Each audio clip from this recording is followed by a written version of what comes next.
যা নারীদেরকে সবচেয়ে বেশি মূল্যায়ন করেছে। মূল্যায়নের গতিবিধি দেখলে মনে হয় তাদের মান মর্যাদা নারীদের চেয়ে পুরুষের চেয়ে অনেক বেশি। সম্মানিত দিনী ভাই বোন, আমরা প্রারম্ভে আলোচনা করি জাহেলিয়াতের যুগে মহিলাদের কোনো সম্মান ছিল না। জীবিত মেয়েকে মাটিতে পুঁতে দেওয়া হতো। মেয়ে জন্ম নিলে তাকে মাটিতে পুঁতে দেওয়া হতো। আর মেয়ে জন্ম নিলে বাপের অবস্থান কি ছিল, কি হতো, তা আল্লাহ তাআলা স্পষ্ট করে কোরআন মাজিদে উল্লেখ করেছেন। আল্লাহ তাআলা বলেন, ওয়াইদা বুশিরা আহাদুহুম বিল উনসা যাল্লা ওয়াজহুহু মুসওয়াদ্দান ওয়া হুয়া কাযীম। কোনো পিতাকে যখন বলা হতো তোমার মেয়ে সন্তান জন্ম নিয়েছে, তখনই পিতার মুখ কালো হয়ে যেত, মনে হতো যেন সে বিষ পান করেছে, তাই তার মুখটা বিবর্ণ হয়েছে। সে ইয়াতাওয়ারা মিনাল কওমি মিন সুইয়ে মা বুশিরা বিহি, মানুষ সমাজে যেত না, লুকিয়ে থাকতো এই লজ্জায় যে তার মেয়ে সন্তান হয়েছে। সে চিন্তিত হয়ে লজ্জিত হয়ে ভাবত আয়ুমসিকুহু আলা হুনিন আম ইয়াদুসসুহু ফিত তুরাব, অপমান অবস্থায় মেয়ে রেখে দিব না মাটিতে পুঁতে দিব। যদি রেখে দিই অপমান সুনিশ্চিত, আর যদি মাটিতে পুঁতে দিই বালাই চলে গেল। তার মানে অত্র আয়াতে বোঝা যাচ্ছে মেয়েদেরকে, জীবিত মেয়েদেরকে মাটিতে পুঁতে দেওয়া হতো। রাখলেই মান সম্মানের হানি হবে। সেই জাহেলিয়াতের যুগ আবার ফিরে এসেছে। এখন যদি মেয়ে সন্তান জন্ম হয়, তাহলে পিতাসহ দাদা দাদি খালা ফুফু যারা আছে সবারই মন খারাপ, সবাই কষ্ট পায়, বাপ মাও কষ্ট পায়। সন্তান হলে ভালো হতো, মেয়ে সন্তান কেন? দাদি বলে মেয়ে হয়েছে একটা ডিপি স্কুল, খালা বলে একটা গাভী কিন, মেয়ের বিবাহ দিবি না? যেখানেই যাই সেখানেই মানুষ লজ্জা দেয়। রাস্তাঘাটে চললেই মানুষ নানান কথা বলে। এরই নাম জাহেলিয়াত, মানে মূর্খতার যুগ, অসভ্যতার যুগ, বর্বরতার যুগ। আল্লাহর নবী বলেছেন বিদ্যা উঠে যাবে, মূর্খতা বর্ষণ হবে। আল্লাহর নবী বলেছেন বিদ্যা উঠে যাবে, মূর্খতা বেড়ে যাবে। তো আমাদের শিবগঞ্জ থানায় 20 বছর পূর্বে যত শিক্ষিত মানুষ ছিল, আজকে তার চেয়ে বেশি হয়েছে। তাহলে আল্লাহর নবী কি মিথ্যা কথা বলেছেন? নাউজুবিল্লাহ মিন যালিক। তো শিক্ষা বেড়ে গেল, শিক্ষিত মানুষ বেশি হলো, এটা কিভাবে হলো? তার মানে আমি আর আপনি বুঝতে পারিনি শিক্ষা কাকে বলে, বিদ্যান কাকে বলে। মেয়ে সন্তান জন্ম নিলে সৌভাগ্য হলো, তো মেয়ে সন্তান জন্ম নিলে মন খারাপ হলো কেন? তাহলে যে কারণে মন খারাপ হয়েছে সেটাই হচ্ছে মূর্খতার পরিচয়। যে কারণে মনটা ছোট হয়েছে সেটাই হচ্ছে তার কাছে শিক্ষা বিদ্যা বুদ্ধি নাই, তারই পরিচয়। মধ্যে থেকে একটা হাদিস টেনে নিয়ে এখানে সাজিয়ে রাখি, তাহলে ভালো লাগবে। আল্লাহর নবী বলেছেন, উকবা ইবনে আমির বলেন, মান কানাত লাহু সালাসা বানাত, কারো যদি 3টে মেয়ে থাকে, 3টে, ফা আদ্দাবাহুন্না, তাকে যদি শিষ্টাচার শিখিয়ে দেয়, অসাকাহুন্না, তার খাওয়া পানির ব্যবস্থা করে, অকাশাহুন্না, তার পোশাক পাতির ব্যবস্থা করে, তাহলে কুন্না লাহু হেজাবান মিনান নার ইয়াউমাল কিয়ামা, বিচারের মাঠে ওর বাপের জন্য জাহান্নাম থেকে অন্তরাল হয়ে যাবে। ওইদিকে থাকবে জাহান্নাম, আর এইদিকে থাকবে পিতা, আর মধ্যে থাকবে মেয়েরা। মেয়েরা বলবে আগে জান্নাতে দেন আমার বাপকে, তারপরে কোনো কথা। আবার বুঝাই, মেয়েরা মধ্যে আছে, ওইদিকে জাহান্নাম আছে, আর এইদিকে মেয়ের বাপ আছে। যতক্ষণ পর্যন্ত জান্নাত ঘোষণা না হবে ততক্ষণ পর্যন্ত তারা এখান থেকে সরবে না। 10টা ছেলে যদি লালন পালন করে, মাস্টার ডিগ্রি পাস করে, বড় ডাক্তার করে, 1 পয়সা লাভ হবে এই কথা আল্লাহ নবী বলেননি। একটা সরিষা সমপরিমাণ উপকার হবে একটা ছেলেকে বড় ডাক্তার করলে, 10টা ছেলেকে ডাক্তার করলে, বড় উচ্চ শিক্ষিত করলে, 1 সরিষা সমপরিমাণ বাপের উপকার হবে, এই কথা মুহাম্মদ সাল্লাল্লাহু আলাইহি ওয়াসাল্লাম বলেননি। আর মেয়ে দিয়ে বাপের উপকার একাধিক হাদিস, যা সময়ের গতিতে আবার বলবো ইনশাআল্লাহ। এখানে শুধু একটু নমুনা দিয়ে রাখলাম যে বাপের মন খারাপ হলো কেন। মেয়ে জন্ম নিল, 3টে মেয়ে যদি পরস্পর জন্ম নেয় তাহলে বলবে যে তোকে তালাক দিয়ে দেব। খালা ফুফু মায়ও বলছে বউ তালাক দিয়ে দেবে এটা। মানে বন্যতা, বর্বরতা, অসভ্যতা, মূর্খতা এইভাবে নেমে এসেছে। সেই জাহেলিয়াত আবার ফিরে এসেছে। মেয়ে জন্ম নেওয়াই তো তোমার ভালো, তো তুমি এটা উল্টা বুঝলে কেন? তোমার মনটা ভারী হলো কেন? এরই নাম জাহেলিয়াত। এত কিছু বলার পরেও যদি, এই যে যা একটু অল্প বললাম, এর পরেও যদি আজকে রাতে কারো মেয়ে জন্ম নেই তো মনটা একটু ভারী হবে। ছেলে হলে খুব খুশি, ছেলে হলে তো খুব খুশি। যখন আপনি মারা যাবেন তখন ছেলেরা জমি জায়গা বাড়িঘর ভাগ করবে, ভাগ করতে মারামারি করে ঢেঁকিটা কেটে ভাগ করে নেবে। মানুষের সম্পদ 3-4 ভাগে বিভক্ত। 1, মা কালা ফাফনা, যা খেলো তা পায়খানা হলো। অমালাবৈসা ফাবলা, যেটা পড়লো সেটা পুরাতন হয়ে নষ্ট হয়ে গেল। ওমাতা ফাক্তানা, যেটা দান করলো সেটা জমা হয়ে গেল। ওমা সেওয়া যালিকা ফাযাহিবুল লিন্নাস, এইটা ছাড়া যা থেকে গেল তা মানুষ ভাগ করে নিবে, প্রয়োজনে মারামারি করে, প্রয়োজনে মামলা করে, করবেই। আপনি মরার পরে জমি জায়গা বাড়ি ঘর যা আছে, হাঁড়ি পাতিল ঢেঁকি জাঁতা যা আছে, কোলা কাঠা সব ভাগ করে নেবে। 19-20 হলে মারামারি করবে, 19-20 হলে মামলা করবে, মামলা হাইকোর্ট সুপ্রিম কোর্ট পর্যন্ত। এরই নাম সম্পদ। ছেলে হলে এটা হবে, মেয়ে হলে সাধারণত এগুলো হয় না। মেয়ের মান সম্মান অনেক অনেক অনেক বেশি। চলেন যাই দেখি, জাহেলিয়াতের যুগে মেয়েদের মান সম্মান ছিল না, ওদেরকে মাটিতে পুঁতে দেওয়া হতো। মেয়ে সন্তান জন্ম নিলে বাপের মুখ কালো হয়ে যেত, মনে হতে যেন বিষ খেয়েছে।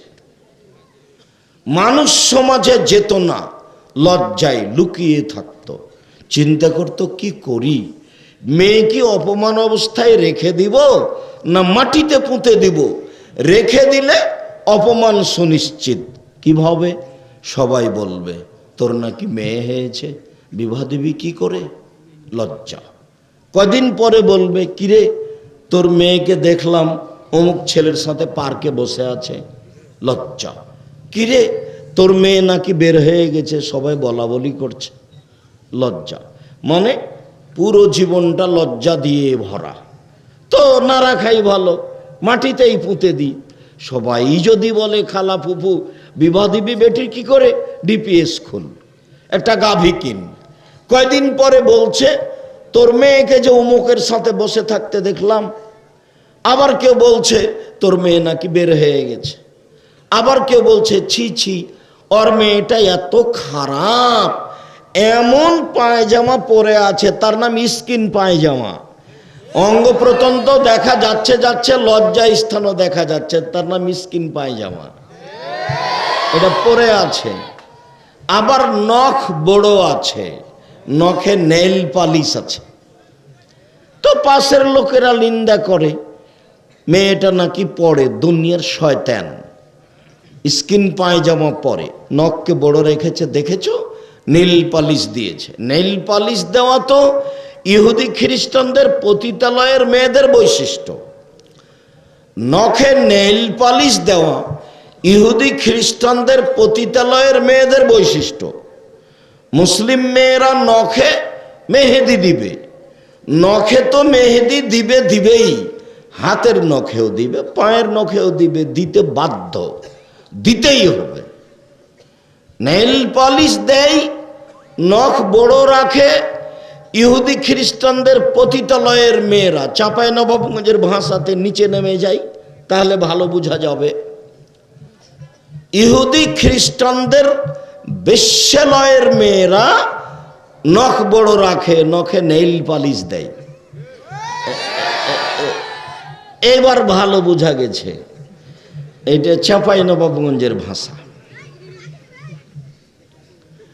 আর স্কিন পায়জামা পরা এটা ইহুদি খ্রিস্টান মেয়েদের পোশাক, তারা এই পোশাকই পরে। যারা দেশ বিদেশে যায় তারা জানে বুঝে।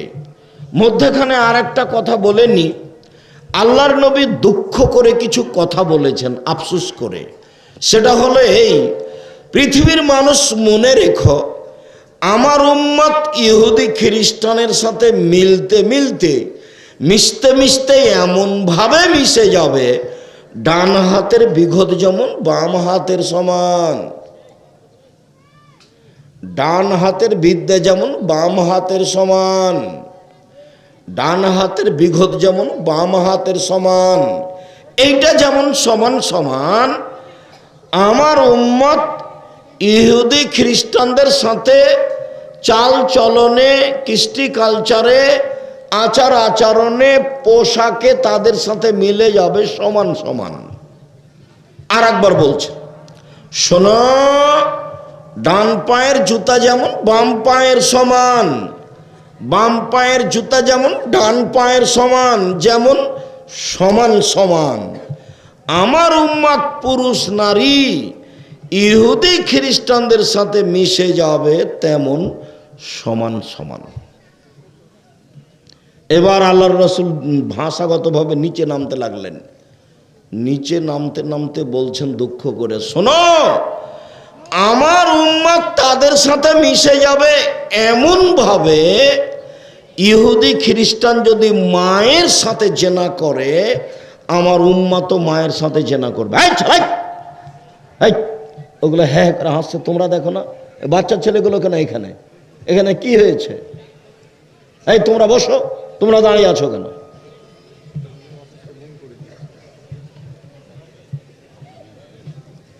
সম্মানিত দিনী ভাই বোন, এটা আল্লাহ রাসূলের শেষ দুঃখজনক বাক্য।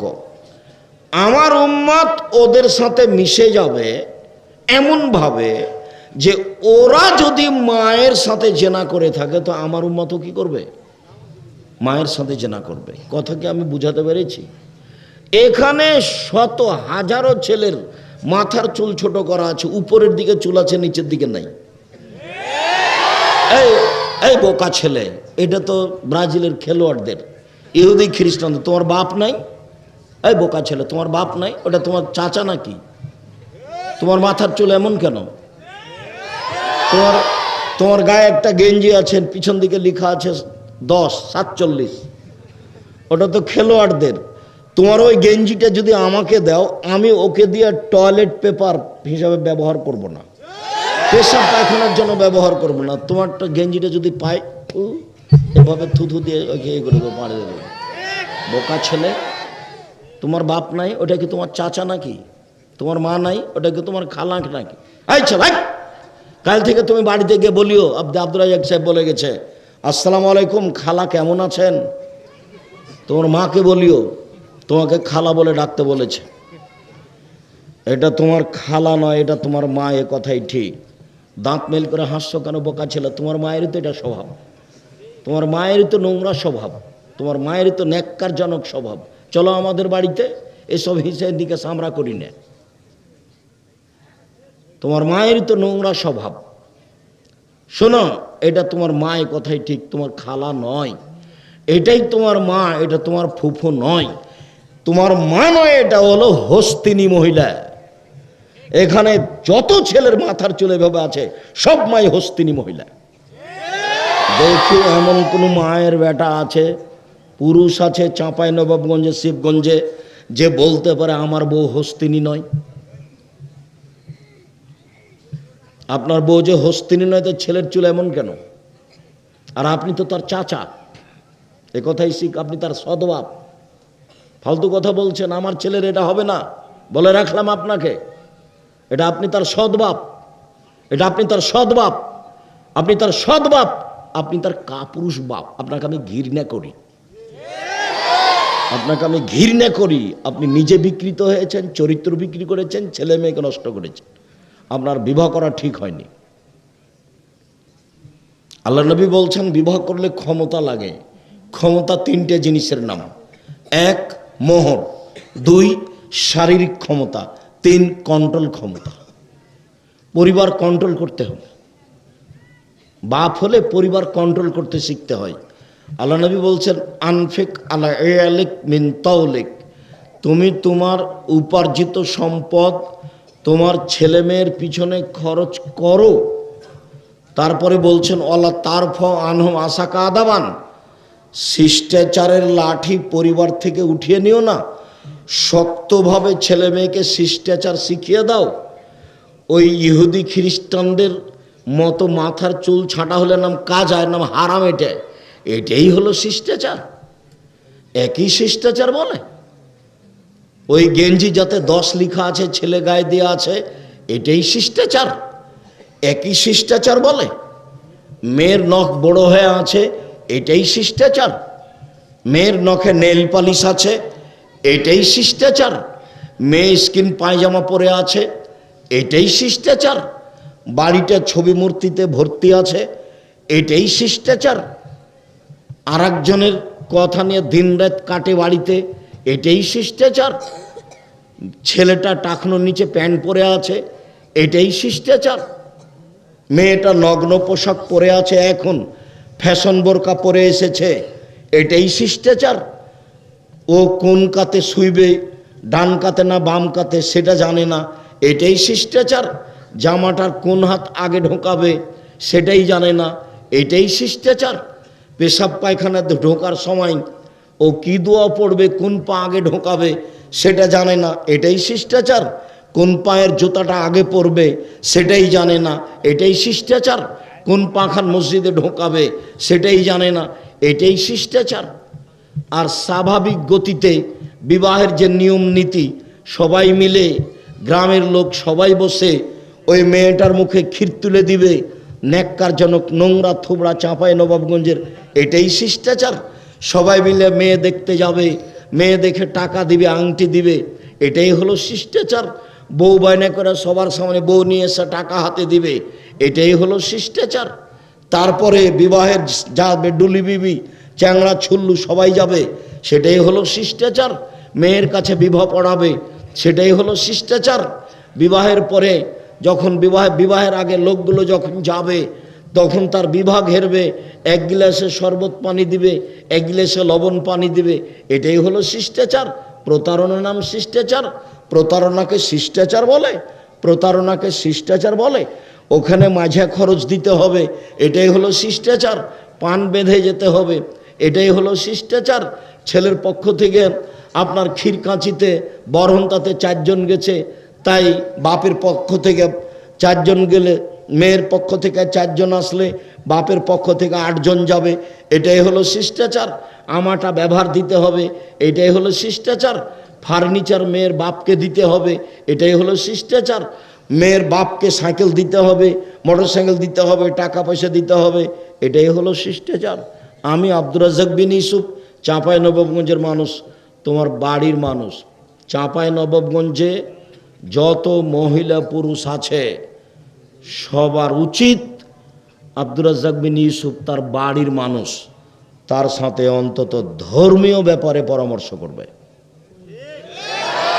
জাতির যদি রাস্তাঘাট করে দিতে না পারি, জাতির যদি স্কুল কলেজ করে দিতে না পারি, জাতিকে চূড়ান্ত সঠিক ধর্ম দিতে পারবো ইনশাআল্লাহ। ধর্মের ব্যাপারে জাতিকে ফাঁকি দিয়ে পরকাল হারাতে রাজি নই। তুমি মহিলা মানুষ, মহিলা বৈঠক করছো, আমার সাথে পরামর্শ না করেই তুমি ভুল করছো, এ কথাই ঠিক। তুমি চাঁপাইনবাবগঞ্জের মানুষ, তাফসির মাহফিল করো, তুমি টাকা খরচ করছো, এই টাকার জবাব তোমাকে দিতে হবে, এই কথাই ঠিক। এই তাফসির মাহফিল চলবে না। তুমিও ধোঁকাবাজ, তোমার বাপও ধোঁকাবাজ, তোমার বক্তাও ধোঁকাবাজ। হ্যাঁ বেটা, আমি চাঁপাইনবাবগঞ্জের মানুষ, তোমার বাড়ির মানুষ। শোনো, আমি বলছি, আমি তোমার বাড়ির মানুষ, চাঁপাইনবাবগঞ্জের মানুষ। আমি বলছি 90 সাল থেকে নিয়ে এখন পর্যন্ত আমি কোনোদিন অপ্রয়োজনীয় বাক্য বলিনি। 90 সাল থেকে নিয়ে এখন পর্যন্ত আমি কোনোদিন কেসা কাহিনী বলিনি। 90 সাল থেকে নিয়ে এখন পর্যন্ত আমি কোনোদিন মাঝহাবকে নিয়ে কথা বলিনি। তোমার বক্তাকে একটু এই ভাষাটা বলতে বলো তো। তুমি যাকে টাকা দিয়ে ডেকে নিয়ে এসেছো, অগ্রিম টাকা তুমি দিয়েছো।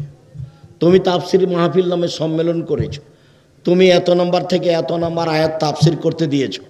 তোমার মুফাসসির বলবে, বলতে বলো না একটু, কত বড় তার সাহস, একটু বলুক না। আমার জীবনে আমি কোনোদিন মিথ্যা কিসসা কাহিনী বলিনি। আমি আমার জীবনে কোনোদিন অপ্রয়োজনীয় বাক্য বলিনি। আমার জীবনে আমি কোনোদিন মানুষের কাছে পথ খরচ পাথেও চাইনি। একটু বলতে বলো না। এই যে আমি বলছি, তোমার বাপের ক্ষমতা থাকলে প্রমাণ করো যে আব্দুর রাজ্জাক একদিন আমার কাছে টাকা চেয়েছিল। বলুক দেখি। সারা পৃথিবীর বাঙালিকে চ্যালেঞ্জ করলাম, সারা পৃথিবীর বাঙালি যে যেখানে আছে। 90 সাল থেকে আমি বক্তব্যের মাঠে আছি। তুমি আমার সাথে পরামর্শ করবে না দিনের ব্যাপারে, কার সাথে করতে চাও? তুমি যদি আমার সাথে করতে না চাও, তোমার ভিতরে সংকীর্ণতা আছে, এই কথাই ঠিক। তোমার ভিতরে প্রতারণা আছে, এই কথাই ঠিক। তুমি একজন মহিলা মানুষ, মহিলা বৈঠক করো। কে তোমাকে মহিলা বৈঠক করতে বলেছে? তুমি আমাকে কোনোদিন জিজ্ঞাসা করেছ মহিলা বৈঠক কিভাবে হয়? তুমি যার সাথে পরামর্শ করো সে একটু বলুক না, তার কত বড় সাহস, সে বলুক। আমার জীবনে কোনোদিন আমি কেসা কাহিনী বলিনি, এটা কথা বলুক না। এই যে আমি বলছি, আমি আব্দুর রাজ্জাক বিন ইউসুফ 90 সাল থেকে নিয়ে এখন পর্যন্ত কোনোদিন কেসা কাহিনী বলিনি। এই যে বললাম, আমি আব্দুর রাজ্জাক বিন ইউসুফ 90 সাল থেকে নিয়ে এখন পর্যন্ত কোনোদিন অপ্রয়োজনীয় বাক্য বলিনি। আমি আব্দুর রাজ্জাক বিন ইউসুফ 90 সাল থেকে নিয়ে এখন পর্যন্ত কোনোদিন মাঝহাব নিয়ে কথা বলিনি। আমি আব্দুর রাজ্জাক বিন ইউসুফ 90 সাল থেকে নিয়ে এখন পর্যন্ত কোনোদিন মানুষের কাছে পথ খরচ পাথেও চাইনি। ক্ষমতা থাকলে তুমি উল্টিয়ে ধরো। আমি এই কথাগুলো বলছি কেন? আমার ভিতরে একটা আফসোস আছে, একটা দুঃখ আছে। তুমি আমার সাথে পরামর্শ না করে এগুলো করতে যাও কেন? বলে আব্দুর রাজ্জাক সাহেব আপনাকে ডাকলে পায় না। আরে ডাকলে পাওয়া যায় না, একদিন তো পাওয়া যায়। আজকে তো এসেছি। তো তুমি যদি বলো যে আমাকে আমার প্রত্যেক পাড়ায় আসতে হবে, তাহলে বাংলাদেশের মাটিতে তো সিলেটও আছে, বাংলাদেশের মাটিতে তো চট্টগ্রামও আছে, বাংলাদেশের মাটিতে তো আরও সব জেলা আছে, ইন্ডিয়া আছে, পৃথিবীর বিভিন্ন দেশ আছে। তো তুমি ভাগ করে দাও। তুমি ওইদিকে যাবা কেন? আমি তো বলেছি যেদিন আমি আসব, এটা আমার জন্মভূমি হলে কি হবে, আমার একটা দাবি থাকবে। যেদিন আমি উপস্থিত হব, অন্তত 10 কিলোমিটার আশেপাশে কোনো পুরুষ নারী বাড়িতে থাকতে পাবে না। ও তো আসবে হিন্দুকে আসতে হবে। যেমন আজকে হিন্দুর সাথে অনেক কথা আছে, ও তো আসবে হিন্দুকে আসতে হবে। আমি তার কিছু না কিছু উপকার করবই করব ইনশাআল্লাহ। সম্মানিত দিনী ভাই বোন, ইহুদি খ্রিস্টান নারীদের দাম দেয়নি, জাহেলিয়াতের যুগে নারীদের দাম দেওয়া হয়নি। আগে জাহেলিয়াতের যুগের কয়েকটি কথা শেষ করি। অন্য এক জায়গাতে আল্লাহ তাআলা বলেন, ওই ইদাল মাউদাতু সুইলাত বিআইয়ি যামবিন কুতিলাত, জীবিত মাটিতে পুঁতে দেওয়া মেয়েকে জিজ্ঞাসা করা হবে, বলো তো তোমাকে কোন অপরাধে মাটিতে পুঁতে দেওয়া হয়েছে। জাহেলিয়াতের যুগে যত মেয়েকে জীবিত অবস্থায় বাপে মাটিতে পুঁতে দিয়েছে, সব মেয়েকে জিজ্ঞাসা করা হবে, বলো তো তোমার বাপ তোমার মা তোমাকে কোন অপরাধে মাটিতে পুঁতেছে। কি জবাব দিবে?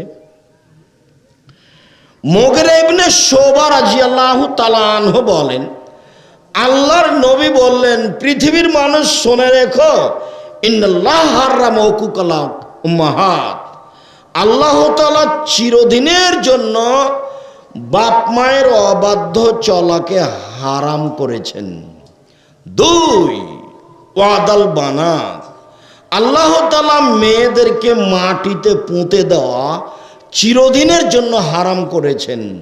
3 মানাওয়াহাত, কৃপণতা, আল্লাহ তাআলা কৃপণতাকে চিরদিনের জন্য হারাম করেছেন।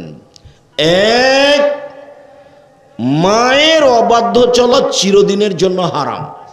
ভুলেও কোনোদিন বইয়ের পাল্লাতে পড়ে নিজে মন খারাপ করে মায়ের সামনে জোরে কথা বলবো না। এই ছেলে বলো যে ইনশাআল্লাহ কখনো বলবো না। বলো, তোমার দেখে বাড়িতে সবচেয়ে খারাপ মানুষ আমার মা, এরপরেও তুমি মুখ খুলতে পাবা না, এটাই ঠিক। শুধু মুখ খোলা কেন, ওই ঘরে তুমি জোরে হাঁটতে পাবা না। শুধু জোরে হাঁটা কেন, ওই ঘরে তুমি জোরে কথা বলতে পাবা না যে ঘরে তোমার মা আছে। মনে হচ্ছে তোমার আমার মায়ের চেয়ে খারাপ মানুষ দুনিয়াতে কেউ নাই, এটাই ঠিক, আসলেও ঠিক। কেন? তোমার মা খালি তোমার বউকে গালি দেয়। তুমি টাকা পয়সা দিলে টাকা পয়সা তোমার মা তোমার বোনকে দিয়ে দেয়। পাল্টা আবার তোমাকে বলে তুই বের হয়ে যা, তোকে রাখবো না, তুই তোর বউ নিয়ে চলে যা, মায়ে বলছে। না এখন কি করবা, মুখ খুলতে পাবো না। আব্দুল্লাহ হিসেবে আমাকে যে বের করে দিছে, ভদ্রতা বজায় রেখে পারলে থাকো, না হলে বের হয়ে যাও, কিন্তু মুখ খুলতে পাবো না। এবারে সবই উল্টা। আরে টাকা দিচ্ছি আমি, আমার মা বলছে তোকে রাখবো না বাড়িতে। একেবারে উল্টা চলবে, এই কথাই ঠিক। একটু আপনি আপনার ছেলে মেয়েকে টাকা দিচ্ছেন কিনা সেটা দেখা দেখি নাই, আপনি আপনার বোনের ছেলেকে দেখাশোনা করেছেন কিনা সে নিয়ে ব্যস্ত। হ্যাঁ, খালেদার বেটাকে তোকে টাকা দিতে বলেছিলাম, তোর বড় বোনের ছেলেটাকে ভাগনাটাকে বলেছিলাম তুই নিয়ে যা, তুই নিয়ে যাসনি, তুই আমার কথা শুনিস না, তুই মায়ের কথা শুনিস না। আমার ছেলে মেয়ের কথা আমার মা বলে না, কার কথা বলছে? আমার বোনের ছেলে মেয়ের কথা। একটা কি সোজা হলো? একটাও যে সোজা নয়, সবই যে উল্টা। এরপরে মুখ খুলতে পাবেন না। 4 শ্রেণীর মানুষ জান্নাতে যাবে না, আল্লাহ রাসূল এভাবে ঘোষণা দিয়েছেন। 1 আকুন, বাপ মাকে মানে না যে। 2 কাম্মার, জুয়া খেলে যে। প্রত্যেক যেই খেলাতে টাকার হার জিত আছে সেটাই হলো জুয়া। আমি আর আপনি ওই খেলা বুঝতে পারি আর না পারি, যদি টাকার হার জিত থাকে সেটাই হলো জুয়া। ফুটবল, ক্রিকেট, আন্তর্জাতিক খেলা, এটা হলো সবচেয়ে বড় জুয়া। খেললো ব্রাজিল আর হলো কাতারে, টাকা কাতারওয়ালা ফকির পায় না, ভিক্ষা দিতে পারে না। আর তোমার গায়ে থাকলো খেলোয়াড়ের গেঞ্জি, অবাক হয়ে গেলাম। ছি ছি, খেলোয়াড়ের মাথার চুল তোমার মাথায় দেখি। লন্ডন সফরে সাউথ হলে জুমার খুতবা দিয়ে নিচে নামতে যাচ্ছি, একটা লোক দৌড়িয়ে আসলো, এসে বলছে আমার ছেলেটার জন্য একটু দোয়া করেন, আমার ছেলেটার জন্য একটু দোয়া করেন, আমার ছেলেটার জন্য একটু দোয়া করেন। তো ছেলেটার মাথায় হাতে আমি দোয়া করছি, ইতিমধ্যে দেখছি ছেলেটার মাথার বাম দিক দিয়ে 3টা দাগ টানা আছে এইভাবে। তা আমি মনে করলাম যে ছেলের মা মনে হয় চুল ছেঁটে দিচ্ছিল। এটা আমার খুব দৃঢ় ধারণা হলো ছেলের মা মনে হয় চুল ছেঁটে দিচ্ছিল, এরকম হয়েছে। ছেলে হয়তো চুল ছেঁটে নেবে না। দেখি আবদুল্লার ছেলে ওরকম করে। আবদুল্লার ছেলে নাপিতের কাছে চুল ছাঁটতে যায় না, নাপিতের কাছে নিয়ে গেলে চিল্লাচিল্লি শুরু করে দেয়, দাদি দাদি, ওর দাদি চুল ছেঁটে দিবে। এটা হতে পারে, তাই আমি ধারণা করলাম। তো এখন ওই দোয়া করার পরে নিচে নামতে ঘুরতেই দেখি ওই চুল ছাঁটার সাইনবোর্ড দেওয়া আছে, সাইনবোর্ডে এইভাবে 3টা দাগ দেওয়া আছে। তা আমি বললাম কি খবর ভাই, এটাই কি ছেলের মাথায় দাগ নাকি, এটাই নাকি সেটা? তো হাসছে। তাই আমি বললাম যে লন্ডন পয়সা উপার্জন করতে এসেছি, আদর্শ বিক্রি করতে আসিনি। পয়সা উপার্জন করতে এসেছি, আদর্শ বিক্রি করতে আসিনি। আগামীকাল দুপুর হতে হতে তুমি তোমার মাথার চুল ছেঁটে এভাবে করে নিবে, সামনে পিছে সব সমান। এটাই যদি থাকে তোমার বাপ সত্যি মুনাফেক, তুমিও সত্যিই মুনাফেক। তুমিও মুনাফেক, তোমার বাপও মুনাফেক, তোমার মাও মুনাফেক। তাফসির মাহফিলের মতো মিথ্যা কাহিনী শোনো আর উঠে চলে যাও আর বলো বাপের বেটা আছে বক্তব্য দিয়েছে, বাপের বেটা আছে বক্তব্য দিয়েছে, কি দিল জি, সেই তো জি কি যে দিল। ওই মুনাফেকি আমি চাই না, বুঝেছো? এই মুনাফেকি চাই না। আগামীকাল সন্ধ্যা হতে হতে যেন মাথার চুল এরকম না থাকে, নাপিতের কাছে গিয়ে সব ছেটে নিতে হবে। ওটা আর একজনের আদর্শ। ও ইহুদি, ও খ্রিস্টান, ও তোমারটা নিবে না, ও তোমারটা নিবে না। আল্লাহ না করে দিয়েছে। আল্লাহ বলছেন লান্তার জানকাল ইহুদ নাসারা হাত্তা তাত্তাবে মিল্লাত মুহাম্মদ সাল্লাল্লাহু আলাইহি সাল্লাম, ইহুদি খ্রিস্টান আপনাকে মানবে না, ইহুদি খ্রিস্টান আপনাকে মানবে না, ইহুদি খ্রিস্টান আপনাকে মানবে না। আপনি খ্রিস্টান হয়ে যান, আপনি ইহুদি হয়ে যান। এই কথা আল্লাহ বলছেন। কাকে? আমাদের নবীকে। এই কথা আল্লাহ বলছেন। ওরা স্বভাবে এত দুর্বল, এত খারাপ। যার মাথার চুল তোমার মাথায় এসেছে, যার বৈশিষ্ট্য তোমার কাছে এসেছে, তোমার একটু ঘৃণা হয় না কেন? রাসূল সাল্লাল্লাহু আলাইহি ওয়াসাল্লাম বলেন জুয়া খেলা হারাম। জুয়া খেলে যে সে জাহান্নামে যাবে। প্রত্যেক যেই খেলাতে টাকার হারজিত রয়েছে সেটাই জুয়া। যেই খেলাতে টাকার হারজিত নেই, শরীর চর্চা আছে, সেটা জায়েজ। যখন ফুটবল খেলা হারজিত টাকার নেই তখন জায়েজ। গ্রামের ছেলেরা খেলে, স্কুল ফিল্ডে খেলে, ক্রিকেট খেলে, এটা জায়েজ। আর যেই খেলাতে টাকার হারজিত নেই, শরীর চর্চাও নেই, সেটা আরো খারাপ। যাতে টাকার হারজিত নেই, যাতে শরীর চর্চাও নেই, সেটা আরো খারাপ। সেটা কি? মান লাইবাবে নারদেশের ফাঁকা দাঁত খালা এদাহপি দামে খিঞ্জির। কেউ যদি চৌসার, ছক্কা, লুডু, দাবা, পাঞ্জা, ক্যারামবোর্ড, তাস, গেমস, এই ধরনের খেলা যত পৃথিবীতে জন্ম নিয়েছে, আরো যত নিবে, এসব খেলাতে যারা অংশগ্রহণ করে তারা তাদের হাতকে শরীর রক্তের মধ্যে ডুবিয়ে দেয়। আল্লাহ রাসূল বললেন যে অংশগ্রহণ করলো সে শুকুরের রক্তের মধ্যে হাত ডুবিয়ে দিল। সকাল হতে হতে বাড়িতে গিয়ে আগে ক্যারাম বোর্ডটা ভাঙবা, ভেঙে চুলাতে দিয়ে বা জ্বালিয়ে দিয়ে ঘুমাবা। এরপরেও যদি তোমার ক্যারাম বোর্ডটা থেকে যায়, তুমি সত্যিই মুনাফেক, তুমি বক্তব্যের মানো না, এমনি এসেছো। ওই ভালোবাসা আমি চাই না।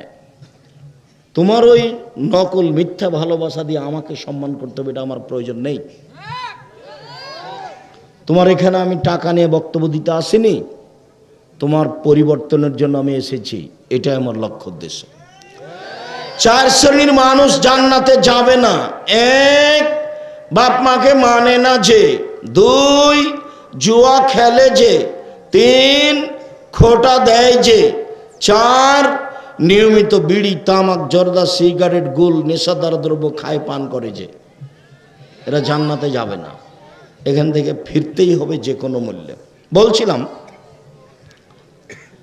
সালমান বিন ইয়াজিদ বলছেন যে আমি আর আমার ভাই আল্লাহ রাসূলের কাছে গেলাম, আমরা দুই ভাই গেলাম, দিয়ে বলছি আল্লাহর নবী শোনেন, ইন্না উম্মানা মুলাইকা, আমাদের মা মুলাইকা তাসিলু রাহেমা অতাকরি জাইফা অতাফালো তাফালো, আমাদের মা মুলাইকা মেহমানকে খেতে দেয়, আমাদের মা মুলাইকা মানুষের সাথে সদাচরণ করে, আমাদের মা মুলাইকা এই করে এই করে এই করে, অনেক ভালো কাজ করে। তো আমাদের মা জাহেলিয়াতের যুগে মারা গেছেন, এই কাজগুলো কি তার কোনো উপকারে আসবে? কালা না না, তোমার মা যেহেতু মুসলমান হয়নি, কাজে এই কাজগুলো তোমার মায়ের কোনো কাজে আসবে না।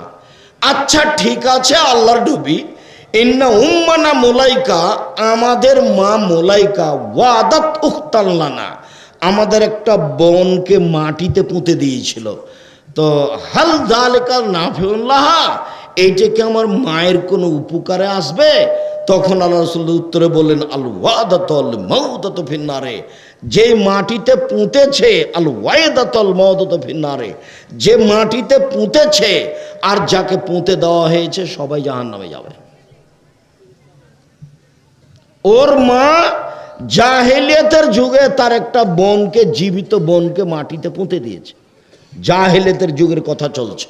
সম্মানিত দিনী ভাই বোন, একটা লোক এসে বলছে, আল্লাহর নবী আমার 8টা মেয়েকে আমি নিজে হাতে মাটিতে পুঁতে দিয়েছি।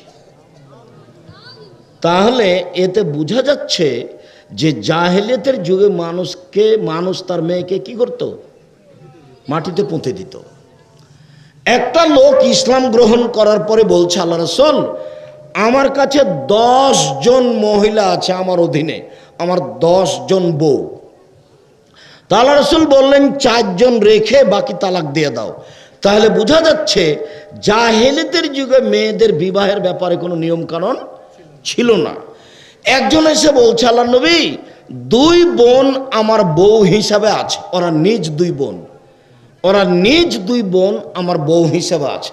তো আল্লাহ রাসূল বললেন যে 2 জনের 1 জনকে তালাক দিয়ে দাও, 2 বোন একসাথে বউ হিসেবে থাকতে পাবে না। বোঝা যাচ্ছে যে জাহেলিয়াতের যুগে 2 বোন 5 বোন একসাথে এক পুরুষের অধীনে থাকা কোনো সমস্যা ছিল না, এর নাম জাহেলিয়াত। এইখানে আরেকটি জরুরি কথা, বাচ্চা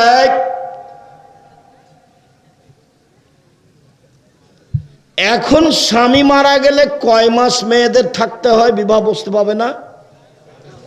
4 মাস 10 দিন, 4 মাস 10 দিন। স্বামী মরার সাথে সাথে নাক ফুল খুলে দিতে হবে, কানের দুল খুলে দিতে হবে, এটা হলো হিন্দুদের নীতি। স্বামী মরার সাথে সাথে গয়নাগাঠি খুলে দিতে হবে, এটা কাদের নীতি? হিন্দুদের নীতি। স্বামী মারা যাওয়ার পরে 4 মাস 10 দিন নতুন কিছু পরতে পাবে না, নতুন গয়না কানে নাকে দিতে পাবে না, নতুন কাপড় পরতে পাবে না, সাজগোজ করতে পাবে না। কতদিন? 4 মাস 10 দিন। জাহেলিয়াতের যুগে স্বামী মারা গেলে 1 বছর শোক পালন করতে হতো। কিভাবে? বাড়ির পিছনে একটা কুঁড়ে ঘর করে দেওয়া হতো, তরমুজ বাঙ্গি জোগানোর জন্য যে কুঁড়ে ঘর করে, পটল জোগানোর জন্য, ওইভাবে একটা বাড়ির পিছনে কুঁড়ে ঘর করে দেওয়া হতো। ছাইতলা থালিতে ভাত খেতে দেওয়া হতো। আর যে টিনের প্লেট একটা গিলাসটা নষ্ট হয়ে গেছে, ওটা আর কেউ পানি খায় না, এরকম গিলাসে পানি খেতে দিত। আর যেই কাপড় পরে থাকতো সেই কাপড় কোনোদিন পরিষ্কার করা হতো না। শোক পালন।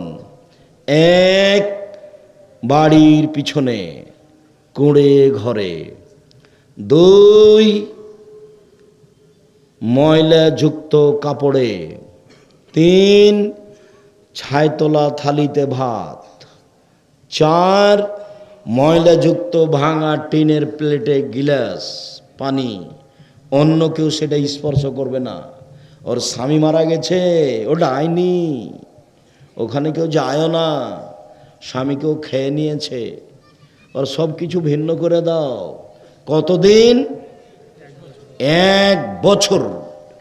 1 বছরও পবিত্র হতে পারবে না। আবার 1 বছর পরে পদ্ধতি কি?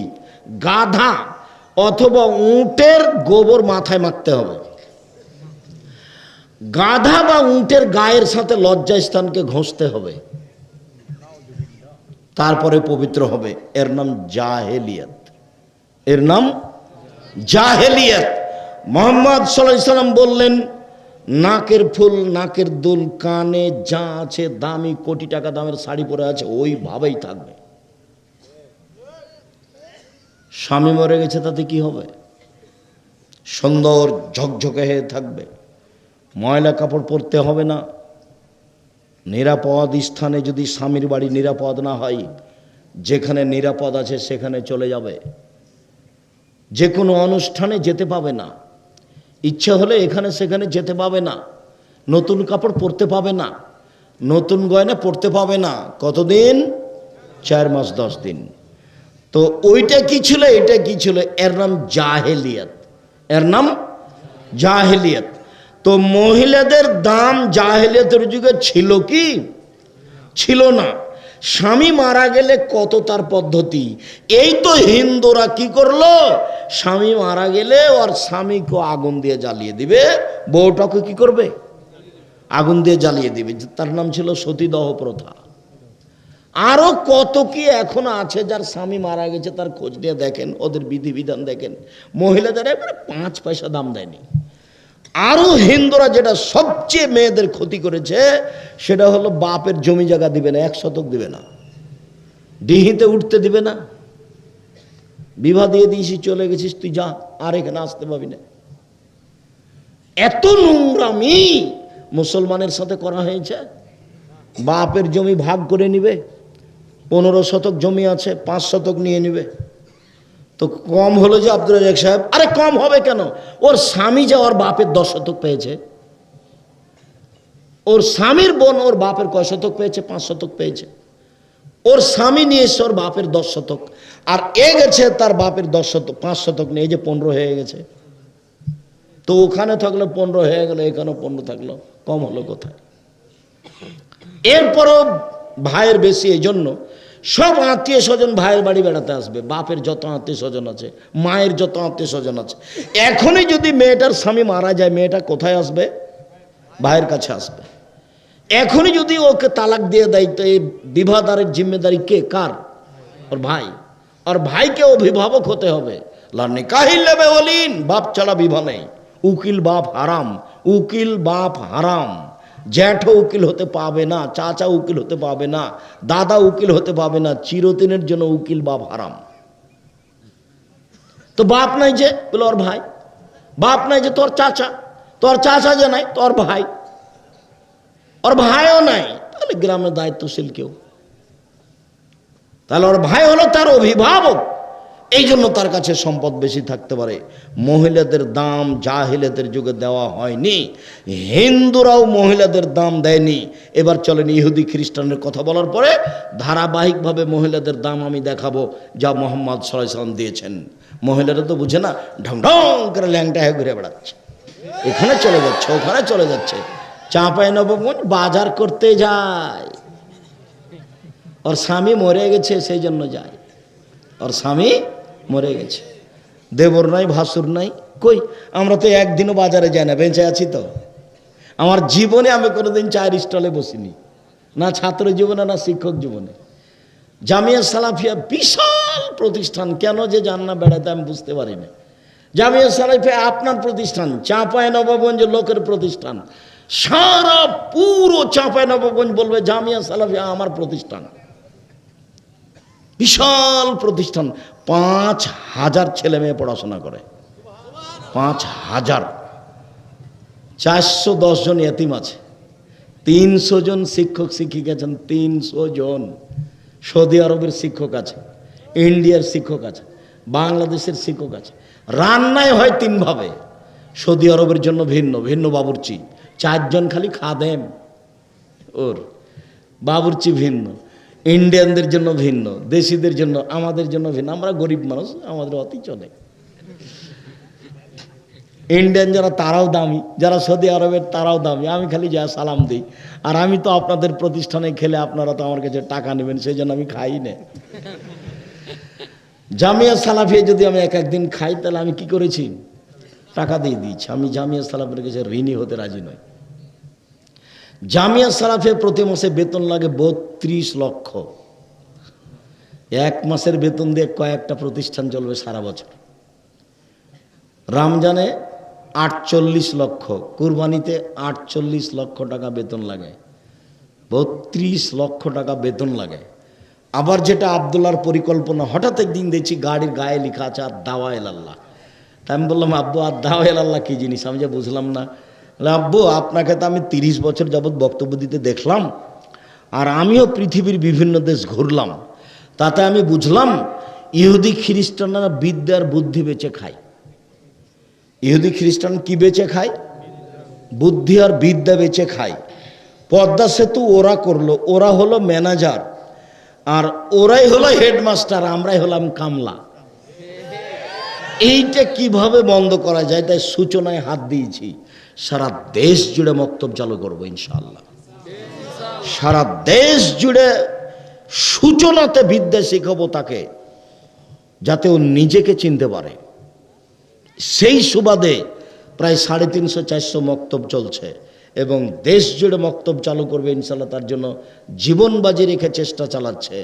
বই পুস্তক লিখেছে, সিলেবাস তৈরি করেছে, আর প্রতি মাসে ইমামদেরকে ডাকছে, ইমাম প্রশিক্ষণ দিচ্ছে। ওদের আসা ফ্রি, যাওয়া ফ্রি, খাওয়া ফ্রি, বই পুস্তক ফ্রি। একটা জোরালো পদক্ষেপ নিয়ে দিন কাটাচ্ছে।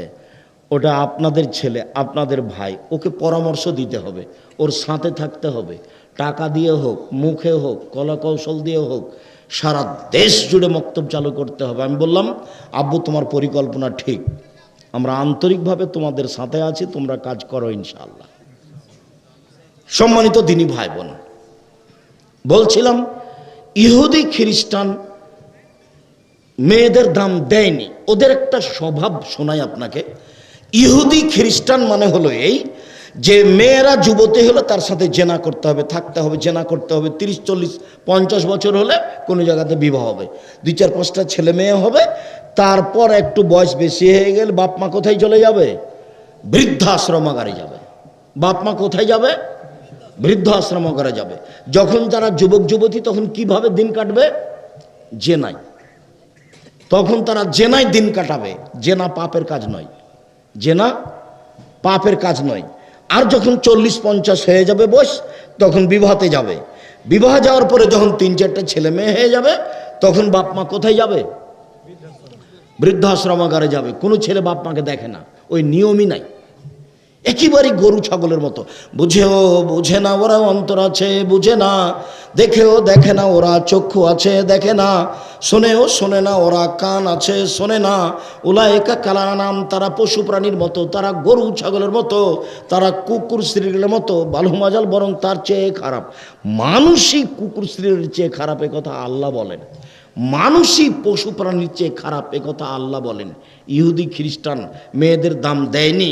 ওরা বলছে মেয়েরা হচ্ছে মনোরঞ্জনের জিনিস, মেয়েরা হচ্ছে উপভোগের জিনিস, মেয়েরা হচ্ছে পশু প্রাণীর মতো, তাদের দাম দিতে হবে কেন? ওদের ব্যাপারে আল্লাহ রসুল বলছেন, ইন্নাল ইয়াহুদ জাহাজাতিল মারাদ, ইহুদিরা এমন মানুষ, খ্রিস্টানরা এমন মানুষ, মেয়েরা যদি ঋতুবতী হয়, লাম ইয়াকেলুহুন্না ওয়ালাম ইজামেউহুন্না, ওদের সাথে খায় না, ওদের সাথে মিলামিশা করে না, ওদের সাথে খায় না, ওদের সাথে মিলামিশা করে না। ছি ছি ছি ছি ছি, হাইজ হয়েছে মানে পচে গেছে, ওকে বাড়ির পিছন দিকে রাখো, ওকে বিছনা ছুঁইতে দিও না, ভাতের পাতিল ছুঁইতে দিও না, তরকারির পাতিল ছুঁইতে দিও না, ওর হাইজ হয়েছে, ও পচে গেছে, ওকে ছায় তোলা প্লেটে খেতে দাও, ওকে অপরিষ্কার গ্লাসে খেতে দাও, ওকে বাড়ির পিছন দিকে রাখো। এটা কাদের নীতি? ইহুদি খ্রিস্টানদের নীতি। এইবার চলে আসি মুহাম্মদ সাল্লাল্লাহু আলাইহি সাল্লামের নীতি। আয়েশা রাদিয়াল্লাহু তাআলা আনহা বলেন, আয়েশা রাদিয়াল্লাহু তাআলা আনহা বলেন, আল্লাহর নবী আমি ঋতুবতী হলে আমাকে বলতেন, আয়েশা তুমি একটা অতিরিক্ত কাপড় ব্যবহার করো লজ্জা স্থানের উপরে, সময় বসরণী। তারপর তিনি আমার গায়ের সাথে গাও লাগিয়ে শুয়ে থাকতেন, উভয়ের গায়ের মধ্যে কোনো কাপড় থাকতো না। হাদিস বুখারী মুসলিম। আল্লাহ নবী বলছেন, আয়েশা তুমি একটা অতিরিক্ত কাপড় ব্যবহার করো শাড়ির নিচে, ছায়া পেটিকোটের নিচে। তারপর সময় বসরণী, তিনি আমার গায়ের সাথে গাও লাগিয়ে শুয়ে থাকতেন, দুইজনের গায়ের মাঝে কোনো কাপড় থাকতো না। এক্ষুনি ইহুদি খ্রিস্টান রীতিপতি হলো, ওরাকে কোথায় রেখেছে? বাড়ির পিছনে। খেতে দিয়েছে কোন প্লেটে? ছায়তলা প্লেটে। ওকে বিছানা ধরতে দিবে না, পচে গেছে যে। পক্ষান্তরে আয়েশা বলছেন, দেখেন আয়েশা রাদিয়াল্লাহু তাআলা আনহা বলেন, কানান নবী সাল্লাল্লাহু আলাইহি সাল্লাম ইয়াশরাবুল মা সুম্মা ইউনাবিলুনি ওয়ানা হায়েজ। আমি অকুন্ত আশরাবুল মা, আমি নিজে পানি পান করতাম, তারপর গিলাসটা আমি রাসূলের হাতে দিতাম। ফায়াজাও ফাউ ফি মাওজে ফি ওয়ানা হায়েজ, আমি যেখানে মুখ লাগিয়ে গিলাসে পানি পান করেছি, আল্লাহর নবী ওখানে মুখ লাগিয়ে পানি পান করলেন, তখন আমি ঋতুবতী, আমার হায়েজ হয়েছে। এ মুখামুখি দেখতে হবে, না হলে বোঝা যাবে না। আমি মনে হয় বুঝাতে পারি না কথা। ইহুদি খ্রিস্টানেরা মহিলাদের হায়েজ হলে কি অবস্থা করে, আল্লাহ নবী কি করছেন, এটা মুখামুখি দেখতে হবে, তাহলে বোঝা যাবে যে ইসলাম দাম দিয়েছে কি না, মহিলাদের সম্মান করেছে কি না। আয়েশা রাদিয়াল্লাহু তাআলা আনহা বলেন, আতারাকুল আরকা, আমি গোস্তওয়ালা হাড় দাঁতে ছিঁড়ে খেতাম, তারপরে গোস্তটা রাসূলের হাতে দিতাম, রাসূল ওখানেই মুখ লাগিয়ে গোস্তটা ছিঁড়ে খেতেন, যেখানে আমি মুখ লাগিয়ে গোস্ত ছিঁড়ে খেয়েছি, তখন আমি ঋতুবতী। আয়েশা রাদিয়াল্লাহু তাআলা আনহা বলেন, আল্লাহর নবী ইতিকাফ অবস্থায় মাথাটা আমার দিকে ঠেলে দিতেন, ফাগসেলাহু, আমি তার মাথা ধুয়ে দিতাম, আমি চিরুনি করে দিতাম, ওয়ানা হায়েজ, তখন আমি ঋতুবতী। আল্লাহর নবী রমজান মাসে ইতিকাফে বসেছেন, মাথাটা আমার দিকে ঠেলে দিয়েছেন, আমি মাথা ধুয়ে দিয়েছি, আমি চিরুনি করে দিয়েছি, তখন আমি ঋতুবতী। ইতিকাফ অবস্থায়, সিয়াম রোজা অবস্থায়। দাম ওরা দিয়েছে, দাম মুহাম্মদ সাল্লাল্লাহু আলাইহি সাল্লাম দিয়েছেন। আয়েশা রাদিয়াল্লাহু তাআলা আনহা বলেন, আল্লাহর নবী আমাকে বলেন, আয়েশা নাবিলিনিল খুমরাতা মিনাল মসজিদ, ওই যে মসজিদে জায়নামাজটা আছে দাও তো। আয়েশা ওই যে মসজিদে জায়নামাজটা আছে দাও তো। তা আমি বললাম যে ইন্নী হিজত, আল্লাহ রাসূল আমি যে ঋতুবতী, আমার যে হায়েজ হয়েছে, আমি জায়নামাজ নিয়ে আসবো। তখন আল্লাহ রাসূল বলছেন, লাইসাত ফিয়া দেখে হাইজাতকে, না হাইজাতকে লাইসাত ফিয়া দেখে, তোমার হাইজ কি তোমার হাতে লেগে আছে? যাও যাও মসজিদে যাও, মসজিদে যাও, মসজিদ থেকে জায়নামাজটা নিয়ে আসো। তার মানে ঋতুবতী মহিলারা হায়েজ অবস্থায় মসজিদে থাকতে পারে, বসে থাকতে পারে, তাসবিহ তাহলিল করতে পারে। হায়েজ অবস্থায় মহিলা কোরআন তেলাওয়াত করবে, সব কিছু করবে, তাসবিহ তাহলিল সব কিছু করবে। হায়েজ অবস্থায় নামাজ পড়তে পাবে না, হায়েজ অবস্থায় তওয়াফ করতে পাবে না, হজ করতে গিয়ে। বাস দুটা কাজ, সব কাজ করবে। অপবিত্র অবস্থায়, হায়েজ অবস্থায় বেগুনের গাছ ছিঁড়ে, বেগুন ছিঁড়ে নিয়ে আসবে, সিম ছিঁড়ে নিয়ে আসবে। হায়েজ অবস্থায়, নেফাস অবস্থায় আর একজন মহিলাকে গোসল দিবে, মারা গেছে। বুঝাতে পারিনি কথা? এই মহিলা কি করবে? আর একজন মহিলাকে গোসল দিবে। হায়েজ অবস্থায় মুরগি জবাই করে দিবে, কোনো সমস্যা নেই, গরু জবাই করে দিবে। মহিলারা গরু জবাই করতে সাহস করে না, মুরগি পারে, মুরগি পারে, গরু জবাই করতে পারে, খাসি জবাই করতে পারে, হাদিস বুখারী মুসলিম, সব করতে পারে। ঋতু হায়েজ অবস্থায় সব করবে, পার্সোনাল মর্যাদা, যেটা পৃথিবীর কোনো জাতি দিতে পারেনি, কোনো জাতি দিতে পারেনি। উম্মু সালমা আয়েশা রাদিয়াল্লাহু তাআলা বলছেন, ইয়াতাওয়াক্কাউ ফি হিজরি, আল্লাহর নবী আমার উরু রানের উপরে মাথা দিয়ে কোরআন মাজিদ পড়েন, তখন আমি ঋতুবতী হলো। আয়েশা কি বলছেন? আল্লাহর নবী আমার উরু রানের উপরে মাথা দিয়ে কোরআন মাজিদ পড়েন, তখন আমি ঋতুবতী।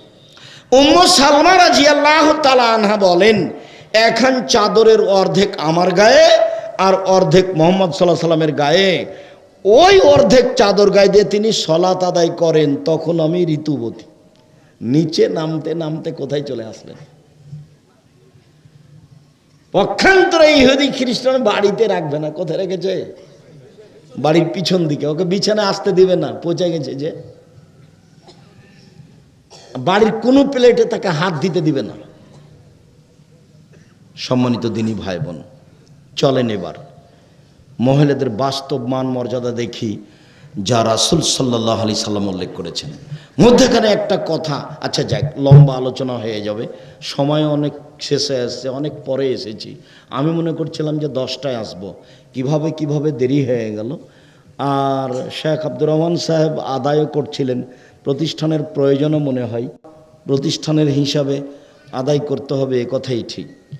আর জামিয়া সালাফের নিজের প্রতিষ্ঠান, ওখানে 10 টাকা হলেও সহযোগিতা করতে হবে, এটাও ঠিক। ওতে ভালোবাসা দেখাতে হবে, যেটা আমার প্রতিষ্ঠান, ওর জন্য দোয়া করতে হবে। দেশের সর্ববৃহৎ, দেশের শিক্ষামানে সর্বোচ্চ, দেশের আয়তনে সবচেয়ে বেশি, যেটা রাজশাহীতে আছে সেটা 30 বিঘা জমির ওপরে। কতখানি জমির ওপরে? 30 বিঘা। আর যেটা মেয়েদের জন্য বিশ্ববিদ্যালয় হচ্ছে রাজশাহী তানোর গোদাগাড়িতে, সেটা ৭৭ বিঘা জমির ওপরে। বিশাল এলাকা। ৪৫ বিঘা আছে পুকুর মেয়েদের। আর যেটা রূপগঞ্জ নারায়ণগঞ্জ ঢাকায় আছে সেটা ৫১ বিঘা জমির ওপরে। ৫১ বিঘা, ৩৩ শতকের বিঘায়। ওখানে মেয়েদের জন্য ২২ বিঘা, বাকি ছেলেদের জন্য। ওখানে একটা মসজিদ তৈরি হচ্ছে, যার একতলাতে ১০,০০০ মানুষ সালাত আদায় করতে পারবে, একতলায়। ৬ বিঘা জমির উপরে মসজিদ তৈরি হচ্ছে। কত বিঘা? ৬ বিঘা, ২ একর জমির উপরে। ২ একর জমির উপরে প্রায় ৬ বিঘা জমির উপরে মসজিদ তৈরি হচ্ছে। সেটা আমাদের প্রতিষ্ঠান, সেটা চাঁপাইনবাবগঞ্জের লোকের প্রতিষ্ঠান, সেটা সঠিক আকীদার প্রতিষ্ঠান, যারা এই সঠিক আকীদায় চলতে চায় তাদের প্রতিষ্ঠান। সম্মানিত দিনী ভাই বোন, বলছিলাম আল্লাহর নবী নারীদের মান মর্যাদা বর্ণনা করতে, ভালো স্ত্রী, ভালো মহিলা আছে যার, সব কিছু আছে তার। রাসূল সাল্লাল্লাহু আলাইহি সাল্লাম বলেন, সম্পদের মধ্যে সবচেয়ে দামি সম্পদ আফজালহু, সম্পদের মধ্যে সবচেয়ে দামি সম্পদ, বাড়ি গাড়ি জমি জায়গা সম্পদ, টাকা পয়সা সম্পদ, তার সবচেয়ে দামি সম্পদ এক, লেসানুন জাকের, ওই জিহ্বা যে জিহ্বা সুবহানাল্লাহ আলহামদুলিল্লাহ আল্লাহু আকবার বলতে পারে। ২, কালবুন শাকের, ওই অন্তর যে অল্পতেই খুশি। একটু বলি, শাহপাড়া না কি গ্রামের নাম? শাহপাড়া। বেগুনের চাষ করি, কথার কথা। তো বেগুন বলেছে বাপে যে তুই তাড়াতাড়ি বেগুন বাজারে নিয়ে আয়। সকালবেলা 10টার দিকে ছিল 20 টাকা কেজি, যখন 12টা হয়েছে তখন 10 টাকা কেজি হয়ে গেছে। তো ছেলে দেরি করে গেছে, তখন বাপে বলছে যে তোকে পুঁতবো, তোকে বাড়ি থেকে বের করে দেবো, তুই কেন আলি এখন? হ্যাঁ, তোর কারণে আমার সব টাকা লস হয়ে গেল।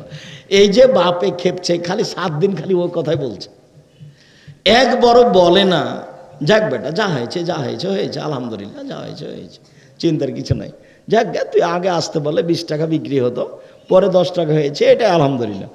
একবারও যে বলে না, খালি যে বলছে তোকে মারবো, তোর কারণে এরকম হলো। তার মানে অন্তরটা একেবারেই খারাপ। অন্তর কি জিনিস ও নিজেও বুঝে না।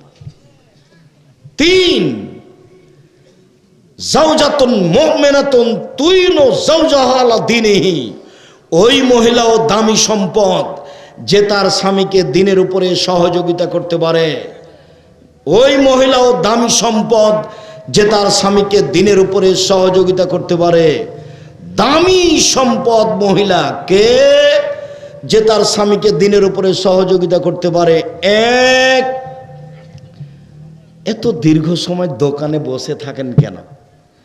আমি এশার সলাতের পরে আপনার অপেক্ষায় থাকি, আপনাকে ছেড়ে আমি খেতে চাই না, আমি খানা পানি রেডি করে নিয়ে বসে থাকি, আপনি কেন দেরি করেন?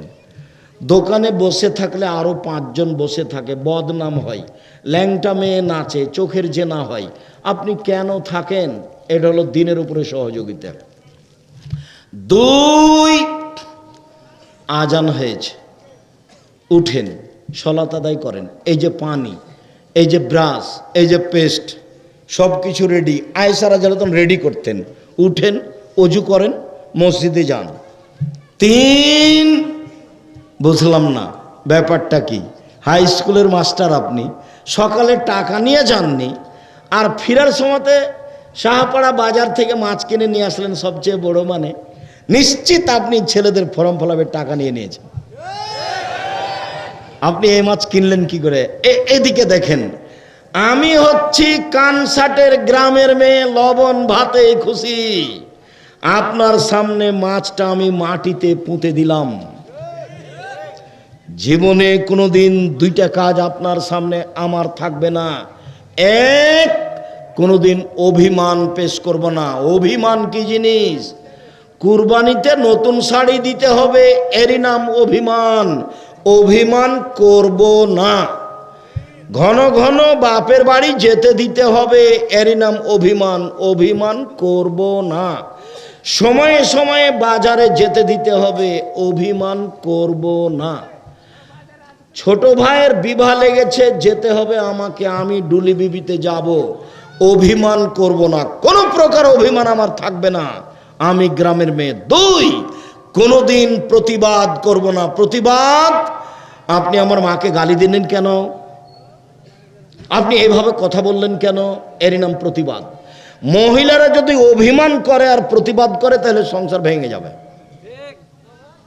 অভিমান মানে 3 বার বলেছে, তখন একটাও হয়নি, তখন আরেকবার বলছে তুমি আমার একটা কথাও শোনো না, তুমি আমার একটা কথা শোনো না। শয়তান খালি বলিয়ে নেবে, শয়তান খালি বলিয়ে নেবে, বল তোর একটা জমা নেনি, একটা জমা নেনি, তোকে শাড়িও যেতে দেয়নি, তোর ভাইয়ের বিবাহতে যেতে দেন, দেখলি দেখলি, তোকে কোনো কাজই দেয় না, তোর কিছুই দেয় না তোকে তোর স্বামী। তখন একটু পরে বলবে যে তুমি আমাকে কিছুই দাও না। ওটা কে বলিয়ে নিচ্ছে? শয়তান। যার কারণে অভিমান করতে হবে না। আমার কোনো প্রকার অভিমান থাকিবে না। শাড়ি মোটা হলেও বলিব না, শাড়ি চিকন হলেও বলিব না, কোনো কথাই বলিব না। আমি নিজেকে আপনার 2 পায়ের নিচে রেখে আপনার সেবায় জীবন বিলিয়ে দিতে চাই। আমি সাধারণ মেয়ে, হারাম খেতে রাজি নই। এই হলো সবচেয়ে ভালো মহিলা। এছাড়া সংসার সুন্দর হবে না। এই হলো সবচেয়ে ভালো মহিলা। সবচেয়ে ভালো মহিলাকে খায়রুন নিসায়ে, আল্লাহ রাসূল বলছেন সবচেয়ে ভালো মহিলা, 1, স্বামীর সাথে কথা বললে হাসি মুখে বলে। 2, স্বামী আদেশ করলে পালন করে। 3, স্বামী বাড়িতে না থাকলে নিজেকে হেফাজতে কন্ট্রোলে রাখে, কারোর সাথে মোবাইলে গল্প করে না, দেবর ভাসুরের সাথে প্রেম প্রীতির কথা বলে না। 3টে গুণের ভিত্তিতে একজন নারী ভালো হতে পারে। 1, স্বামীর সাথে কথা বললে হাসি মুখে বলে, মন ভারী করতে হবে না। 2, স্বামী আদেশ করলে পালন করতে হবে, পাপ না হলে। 3, স্বামী বাড়িতে না থাকলে নিজেকে হেফাজতে রাখতে হবে, কোথাও যেতে হবে না, কারোর সাথে গল্পে জড়ানো যাবে না, তাহলে সে ভালো নারী বলে গণ্য হবে। আল্লাহর নবী মুহাম্মদ সাল্লাল্লাহু আলাইহি ওয়াসাল্লাম বললেন, এই ছেলেরা, এক খেলে চেয়ে থাকো উপস্থিত বৈঠকের মুসলিম বোন, মেয়ে কথা বলছো কেন? ঢং ঢং করে এসেছো, ঢং ঢং করে যাচ্ছ কেন? চুপ থাকো, তোমার কথাই বলছি। উপস্থিত বৈঠকের মুসলিম বোন, একটু খেয়াল করেন, আপনার কথাই বলছি। দেখেন তো আল্লাহর নবী বলছেন মহিলাদের কত দাম। 1, নবীগণ জান্নাতে যাবেন। 2, শহীদেরা জান্নাতে যাবে। 3, সত্যবাদীরা জান্নাতে যাবে। 4 মহিলারা জান্নাতে যাবে। এবার একটু কথা আছে, ওই সব মহিলা স্বামী যদি কোনো সময় রাগ করে তাহলে হাত ধরে বলে, যতক্ষণ পর্যন্ত আপনি খুশি রাজি না হবেন ততক্ষণ পর্যন্ত আমি কোনো কিছু খাবো না। এ হলো জান্নাতি নারী। বুঝাতে পারিনি, বেখেয়াল থাকলে ধরতে পারবেন না তো। আবার এরকম মর্যাদা কিন্তু পুরুষের নেই। আপনি পুরুষকে এর ধারে কাছে নিয়ে আসতে পারবেন না। দেখেন, 1 নবীগণ জান্নাতে যাবেন, 2 শহীদেরা জান্নাতে যাবে, 3 সত্যবাদীরা জান্নাতে যাবে, 4 মহিলারা জান্নাতে যাবে। এখানে আরেকটা কথা লাগানো আছে, ওই সব মহিলা যাদের স্বামী কোনো কারণে রাগ করলে হাত ধরে বলে, যতক্ষণ পর্যন্ত খুশি না হবেন ততক্ষণ পর্যন্ত কোনো কিছু খাবো না। এ হলো জান্নাতি নারী। আব্দুর ইবনে আওফ বলেন, রাসূল সাল্লাল্লাহু আলাইহি ওয়াসাল্লাম বলেছেন, মহিলারা যদি 4টা কাজ করতে পারে জান্নাতের সব দরজা খোলা। মহিলারা যদি 4টা কাজ করতে পারে জান্নাতের সব দরজা খোলা। 1 সালাত খামসাহা, 5 ওয়াক্ত সালাত। 2 সমাত সাহারা, রমজান মাসের রোজা। 3 আতাত বালাহা, স্বামীকে মেনে চলতে হবে, তিতা লাগলেও মিঠা লাগলেও। দিনী বোন শোনেন, আমার কোনো ব্যক্তিগত কথা নেই এখানে, সব কথাই আল্লাহ রাসূল এখানে জড়িয়ে দিয়েছে। স্বামীর সাথে সব কথাই জড়ানো আছে। আমি কি বলতে পারি দেখেন, আর একটু বুখারী মুসলিমের হাদিস মধ্যে এখানে কথা থেকে গেল, আর একটা কথা নিয়ে আসি। বুখারী মুসলিমের হাদিস, আল্লাহ রাসূল বলছেন ঈদের মাঠে গিয়ে, আল্লাহ রাসূল বলছেন ঈদের মাঠে গিয়ে, ইয়া মাশার নিসা তাসাদ্দাকনা, মহিলারা শোনো শোনো শোনো, তোমরা দান করো। মহিলারা শোনো, তোমরা দান করো। আমি দেখছি জাহান্নামের অধিকাংশ নারী হচ্ছে, জাহান্নামের অধিকাংশ মানুষ হচ্ছে নারী। শোনো, আমি দেখছি জাহান্নামের অধিকাংশ মানুষই হচ্ছে নারী। জাহান্নাম বলতে নারী আর নারী, জাহান্নাম বলতে নারী আর নারী। তো মদিনার মহিলারা বলল, কেন আমরা কেন জাহান্নামে যাব? জাহান্নামের অধিকাংশ মানুষ কেন নারী হবে? উত্তর আল্লাহ রাসূল বলছেন, স্বামীকে মানে না এই জন্য। বলেন তো আমি কি করতে পারি? কথা বোঝা গেল কি? আবার বলি, কথা তো ধরা পড়েনি। আল্লাহ রাসূল ঈদের মাঠে গেলেন, ঈদের মাঠে গিয়ে আগে পুরুষের সামনে বক্তব্য দিলেন, তারপর মহিলাদের কাছে গেলেন। মানে মহিলাদেরকে ঈদের মাঠে যেতে হবে, যেতেই হবে। মহিলাদেরকে ঈদের মাঠে যেতে হবে, যেতেই হবে।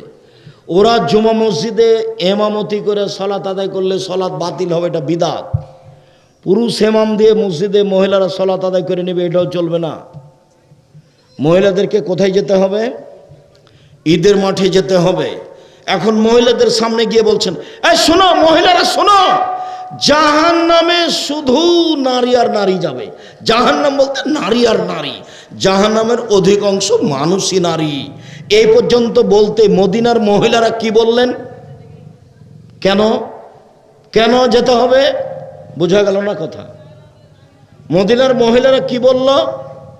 কেন যাবে? কেন যাবে? তো উত্তর কি বললেন? স্বামীকে মানে না এই জন্য। বলেন তো আমি এখানে কি করতে পারি? আপনি আমার দিনী বোন, আপনি যদি মনে করেন আব্দুর রাজ্জাক সাহেব, তাহলে কি কথাবার্তা সবই একচাটিয়া হচ্ছে? স্বামীকে শুধু আমাদের কি মানতে হবে আর মুখ খারাপ হলে মানতে হবে? ওর দিকে আমি তাকাইতে পারি না, ওর মুখ এত খারাপ। 7 দিন 1 দিন 6 মাস থেকে কথা বলি না। বেটি থাকলে বেটিকে বলি তোর বাপকে খেতে দেগা, বৌমা থাকলে বৌমাকে বলি যে তোমার শ্বশুরকে খেতে দাও। আর এমন তার মুখখান খারাপ, কোনো সময় যদি কষ্ট করে 1 গ্লাস পানি আমাকে দেওয়াও লাগে তো এইভাবে দিই, ওখানে থ্যাকস করে রেখে চলে যাই, সামলাতেই পারি না। আমি আপনার সাথেই আছি, আমি আপনার সাথেই আছি। আপনাকে আমি অনুরোধ করছি, তিতা লাগলেও মানতে হবে, মিঠা লাগলেও মানতে হবে, নইলে আপনি খোলা করে সংসার ত্যাগ করেন, অধিকার আছে। কাজীর কাছে কালকে যান, বলেন যে আমি ভাত খাবো না, কাজী সব কিছু লিখে দিবে, আপনি তার কাছে পাঠিয়ে দিবেন। লেখার তারিখ থেকে 1 মাস পরে আপনি বিবাহ বসতে পারবেন। আর এই সংসারে থাকতে হলে মেনেই থাকতে হবে, এ কথাই ঠিক। হ্যাঁ, আমি আপনার স্বামীকে উপদেশ দিতে পারি। আল্লাহ নবী বলছেন যে স্বামী হলে 5টা জিনিস লাগে। স্বামী হলে 5টা জিনিস লাগে, তার মধ্যে একটা আপনাদের বিপক্ষেই গেছে। এক, তুমি যে মানের খাবা স্বামী হিসেবে বউকে সে মানের খাওয়াবা। তুমি যেভাবে পড়ো স্বামীকে ওইভাবে স্ত্রীকে ওইভাবে পড়াবা। 3, কোনো সময় স্ত্রীকে কটু কথা বলবো না, এই কথা আল্লাহ রসুল বলছেন। স্ত্রীকে গালি দিতে হবে না। নাইন দে পানি দেয়নি সেই জন্য লাঠি নিয়ে মারতে চলে যাচ্ছে, বোকা। তুমি একটু পরই তার সাথে মিলামিশা করবা, তুমি ওকে মারতে যাও কেন? কোন শরমে, কোন লজ্জায় মারতে যাবা কেন? গালি দাও কেন? অত তোমার মুখখান খারাপ কেন? চাঁপানেগঞ্জের ভাষাটা আমি বলতে পারছি না, এটা একটা বৈঠক, না হলে তোমাকে আমি বলে শোনাতাম যে তুমি এগুলো বলো। ছি, জীবনে কোনোদিন এই নোংরা ভাষা মুখে আনবা না। স্ত্রী খুব আদরের জিনিস, স্ত্রী আদরের জিনিস, স্ত্রী ঢেকে রাখা জিনিস। ওদের আদর করতে হয়। ওরা এত আদরের, ওরা এত আদরের, ওরা এত আদরের, ওরা হচ্ছে বগড়া সোনাতলা হাটের আদরের মালসা। ওদের আদর করতে হয়, ওদের ঢেকে রাখতে হয়, ওদের ঘেরে রাখতে হয়, ওদের গালি দিতে হয় না, ওদের কটু কথা বলতে হয় না। কখনো বলতে হবে না যে তোমার ঠোঁটটা মোটা, একবারও নয়। কখনো বলতে হবে না যে তোমার রংটা কালো, খালি প্রশংসা করবেন। ও হলো প্রশংসা প্রিয় মানুষ, বুদ্ধি কম। প্রশংসা প্রিয় মানুষ, যত প্রশংসা করবেন তত সেবা পাবেন। বুঝেন না কেন? সারা রাত পাটি বেঁধে প্রশংসা করে। কোনো সময় মুখ খারাপ করবেন না। মুখ খারাপ, এমনি তো মুখ খারাপ, খারাপ কথা। যখনই আপনার মুখ খারাপ তখনই ধরে নিতে হবে আপনার স্বভাব খারাপ। যখনই আপনার মুখ খারাপ তখনই আপনার কি স্বভাব খারাপ। যে স্ত্রীকে গালি দেয়, যে স্ত্রীকে এমনিতে মারতে যায় দিরাজতুল্লাহর মতো করে, সে হলো তার স্বভাব খারাপ, তার চালচলন খারাপ, তার আচরণ খারাপ। কই, আমরা তো ভুলেও কোনোদিন একটু জোরে কথা বলতে যায় না। গালি দেওয়া তো দূরের কথা, তা আমাদের সংসার চলে না। সংসার চলছে, তা আছি তো বেঁচে। ভুল তো হতেই পারে, ওর তো বুদ্ধি কম, ভুল তো হবেই। কেন আপনি এভাবে বলতে গেলেন? আপনি তার কথার সাথে লেগে যাচ্ছেন কেন? আর আপনার মাই কেন তার পিছনে লাগবে? দেখলে বেটি তো এই পারিস না, সেই পারিস না, খোলাখান ভেঙে দিলি, হাঁড়িটা ভেঙে দিলি, এগুলো ভাষা বলা হবে না। আমি একদিন বলছি যে শাশুড়ি মা বৌমাকে বলবে, খালেদা আম্মু বিছানাটা পরিষ্কার করো তো আম্মু, ঘরটা একটু ঝাড়ু দাও তো আম্মু। অন্তত দিনে 50 বার মা বলুক, তারপর দেখি বৌমা কি করে। তখন আমার মা বলছে তাহলে বউরা তো বেড়ে যাবে। তা হয়েছি না, ওই দিক থেকে শুরু হবে। নিয়ম নীতি কোথা থেকে শুরু হবে? শাশুড়ি থেকে শুরু হবে। শাশুড়ি আগে বলুক, সারাদিনে 1000 বার মা বলুক, তারপর দেখি বৌমা কি করে। অত কেন কথা? দেখলে বেটি অমুক তমুক, তোর মা তোকে কি শিখিয়েছে, তুই হাঁড়ি ভেঙে দিলি, এই সেই, এত কথা কেন? এসব নোংরা কথা কেন? আর বউকে আপনারা শ্বশুর বাড়িতে রেখে দিবেন না, লাহের বাদ। ওটাকে কি বলে? লাহের খাওয়া, লাহের খাওয়া বাদ, ওগুলো চলবে না। 6 মাস 2 মাস 3 দিনের বেশি রাখা যাবে না। 3 দিনের বেশি থাকলে টাকা দিতে হবে, এ কথাই ঠিক। আগেকার নীতি ভুল হিসাব। সব সময় আপনার কাছে থাকবে, আপনি দেখবেন, আপনার মা দেখবে, ওই পাতা পড়তে হবে না। আর বোন যারা ননদ, ওদেরকেও ভাবির সাথে কাজে থাকতে হবে। ননদের বোঝা উচিত থালি মাজবে কে? ভাবি। ভাত রান্না করবে কে? ভাবি। ঘরটা পরিষ্কার করবে কে? ভাবি। পায়খানাটা পরিষ্কার করবে কে? ভাবি। তুমি কি করবা? আমি কিছু করব না, গাছের ছায়ার নিচে থাকবো।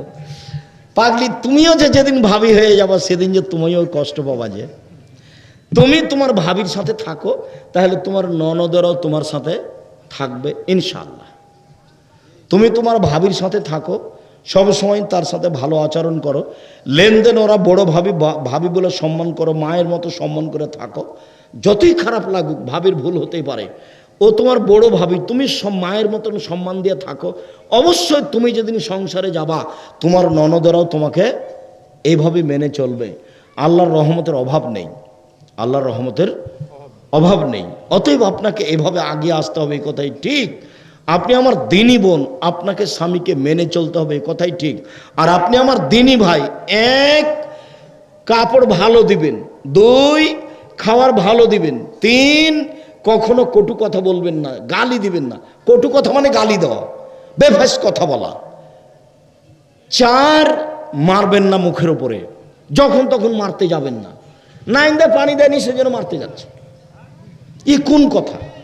বিকেলে এসে দেখছে যে পোয়াল পানিতে ভিজে গেছে, মেঘে ও উঠায়নি সেজন্য মারতে যাচ্ছে। তুমি উঠাও, তুমি লোক দিয়ে উঠাও। বাঙালি মহিলা সেই জন্য করছো। যদি আরবি মহিলা হতো, উর্দু ভাষী যদি দিল্লির হতো, তাহলে ভাত রান্না করে দিত না, কাপড় পরিষ্কার করে দিত না। কাপড় পরিষ্কার করতে বললে বলতে কেমাই পেরি বাঁধি আয়া, আমি কি তোমার দাসী নাকি? তুমি লোক দিয়ে কাপড় পরিষ্কার করাও। আমি তো তোমার পাশে বসে থাকার জন্য, কাজের জন্য নয়। আমি তোমার পাশে বসে থাকার জন্য। বাঙালি মেয়ে সেই জন্য ভাত রান্না করে, ঘর ঝাড়ু দেয়, গহিল পরিষ্কার করে, গোবর তুলে, নোন্দা গড়াই সব কিছু করছে। আবার পোয়াল শুকায়, আবার গরু নেন্দে পানি দেয়, গরুকে খাওয়ায়। এতগুলো কাজ দেখলে আমার খুব ভারী লাগে। তারপরে আপনি তার উপরে মন খারাপ করেন কেন? খবরদার গালি দিবেন না। সম্মানিত দিনী ভাই বোন, 5, এটা মহিলাদের পক্ষে যায়নি। তুমি তোমার বউকে তোমার বাড়ি ছাড়া কোথাও থাকতে দিবা না, কোথাও যেতে দিবা না। খালার বাড়ি যেতে পাবে না, ফুফুর বাড়ি যেতে পাবে না, ভাইয়ের বাড়ি যেতে পাবে না, মায়ের বাড়ি যেতে পাবে না। জরুরি প্রয়োজন ছাড়া বাড়ি ত্যাগ করতে পাবে না। সম্মানিত দিনী ভাই বোন, মহিলারা যদি 4টা কাজ করতে পারে, জান্নাতের সব দরজা খোলা। 1, 5 ওয়াক্ত সালাত। 2, রমজানের রোজা। 3, স্বামীকে মেনে চলা। 4, জেনায় লিপ্ত না হওয়া। যদি এই 4টা কাজ করতে পারে, জান্নাতের সব দরজা খোলা। এই কথা মুহাম্মদ সাল্লাল্লাহু আলাইহি সাল্লাম বলেন। আবার ওই পূর্বের কথায় ফিরে যাই, আমার দিকে চেয়ে থাকেন একটু, আমি দেখাই। আয়েশা রাদিয়াল্লাহু তাআলা আনহা বলেন, একজন মহিলা 2টা মেয়ে বাচ্চা নিয়ে আসলো। মেয়ে বাচ্চা নিয়ে এসে আমার কাছে খেতে চাইলো।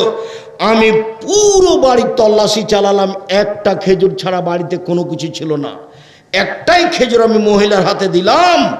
মহিলা খেজুরটা 2 টুকরা করে 2 মেয়ে বাচ্চাকে দিল, নিজে খেলো না, উঠে চলে গেল। একটু পর আল্লাহ রসুল বাড়িতে ঢুকলেন। আমি বললাম, আল্লাহ রসুল শোনেন শোনেন শোনেন। কি? একটা মহিলা 2টা মেয়ে বাচ্চা নিয়ে এসেছিল, নিয়ে এসে আমার কাছে খেতে চাইলো। আমি পুরো বাড়ির তল্লাশি চালালাম, একটাই খেজুর পেয়েছি। একটা খেজুর তাকে দিয়ে দিলাম, ও নিজে খেলো না, অর্ধেক এক মেয়েকে দিল, অর্ধেক এক মেয়েকে দিল, দিয়ে উঠে চলে গেল। তখন আল্লাহ রসুল বলছেন, আয়েশা শোনো, মেয়েরা বিচারের মাঠে বাপের জন্য জাহান্নাম থেকে অন্তরাল হয়ে যাবে। মেয়েরা বিচারের মাঠে বাপকে জাহান্নাম থেকে বাঁচানোর জন্য অন্তরাল হয়ে যাবে। মধ্যে থাকবে মেয়ে, ওইদিকে থাকবে জাহান্নাম, এদিকে থাকবে বাপ। 10টা ছেলে লালন পালন করলে, মাস্টার ডিগ্রি পাস করালে কোনো উপকার হবে? কথা রাসূল সাল্লাল্লাহু আলাইহি ওয়াসাল্লাম বলেননি। তিনি বলছেন, আরো দেখেন, মান কানাত লাহু ইসলাম, কারো যদি 2টা মেয়ে থাকে, 2টা মেয়ে লালন পালন করে, বড় করে বিবাহ শাদী দিয়ে দেয়, সেই বাপ আর আমি জান্নাতে এভাবে থাকবো। এদিকে দেখেন তো, সুমা আসারা বিসাবা বলস্তা, তর্জনী এবং মধ্যমা ইশারা করলেন, জমা বাইনা এবং জমা করে দিলেন। আঙ্গুল 2টি যেমন জমা হয়ে আছে, এই বাপ আর আমি জান্নাতে এভাবে থাকবো। এখানে আরেকটা কথা আছে, কেউ যদি এতিমের লালন পালন করে, এতিম, জামিয়া সালাফে 410 জন এতিম আছে। কতটি? 410 জন ছেলে মেয়ে মিলে। কেউ যদি এতিম লালন পালন করে, সেই লোকটার আমি জান্নাতে এভাবে থাকবো। তখন একটু ফাঁকা করলেন। আমি মনে হয় কথা বুঝাতে পারি না। এতিমের লালন পালন যে করবে সেও জান্নাতে যাবে, সেও আমার সাথে থাকবে, তবে একটু ফাঁকা। আর যে মেয়ের লালন পালন করবে, সে আর আমি জান্নাতে এভাবে থাকবো। আব্দুর রাজ্জাক সাহেব, আপনি যে কথা বলছেন, তো বারবার আমাদের একটা মাথায় কথা জাগছে, যেটা আপনাকে আমরা বলতে পারছি না। সেটা হলো এই, আল্লাহ নবী বলেছেন যে মানুষ মরার পরে 3টে জিনিস তার চালু থাকে, 3 ধরনের নেকি। তার একটা হলো ভালো ছেলে। ভালো ছেলে বাপ মায়ের জন্য তো দোয়া করে। তা আপনি যে একবার বললেন না, খালি বলছেন 1 পয়সা লাভ নেই, তো ওই হাদিসে বারবার ধাক্কা খাচ্ছে। ও ওটা আপনি বুঝতে পারেননি, ওটার আরবি হলো ওয়ালাদুন, ছেলে মেয়ে দুটাই। ছেলে যদি ভালো হয় বাপের জন্য দোয়া করে ভালো, মেয়ে যদি ভালো হয় বাপের জন্য দোয়া করে ভালো। ওইটা ছেলে খাস নয়, এই জন্য বলিনি। বোঝা গেল না কথা মনে হয়? মানে ওই শব্দটা আছে ওয়ালাদুন, ইবনুন নয়। ওয়ালাদ মানে ছেলে, ওয়ালাদ মানে মেয়ে। তো মেয়ে যদি ভালো হয় বাপের জন্য ভালো, ছেলে যদি ভালো হয় বাপের জন্য ভালো। মেয়ে যদি প্রত্যেক সলাতে সালাম ফিরার পূর্বে বলে রব্বির হামহুমা কামা রব্বায়ানি সাগীরা, রব্বির হামহুমা কামা রব্বায়ানি সাগীরা, আল্লাহুম্মা গফির লাবি অরফা দারজাতাহু ফিল মাহদিন অবসালাহু ফি কবরিহি ওয়া নাব্বির লাহু ফিহি।